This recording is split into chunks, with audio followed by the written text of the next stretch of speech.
जी इस वक्त हम जनाब गुम्मत वाली मस्जिद सिविल लाइन रोड पे खड़े हैं, जहाँ पे जनाब कुल्फा और फलूदे की रेहड़ी है और दूध वाली बोतल है। इनका दावा है जनाब कि हम खालिस बनाते हैं।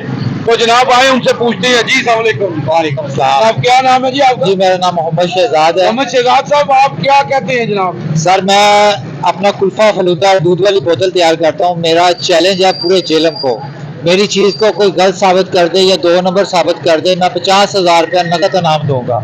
इंशाल्लाह ताला ऐसी चीज़ पूरे जेलम में आपको नहीं मिलेगी। जी खालिस जनाब, तैयार करता हूँ। जी इनका दावा है जनाब। यहाँ पे जनाब हमें मिल गए हैं जनाब चौधरी आरिफ करीम साहब, जो एडवोकेट है, वो भी जनाब इधर कुल्फा खाने आए हैं। तो उनसे पूछते हैं कि जनाब क्या इनका दावा ठीक है। जी अस्सलाम वालेकुम जी। तो सब कैसे हैं आप? ठीक हैं? बड़ा अच्छा जी, अल्लाह ताला का शुक्र है, बिल्कुल ठीक। जी तो क्या कहेंगे आप जनाब?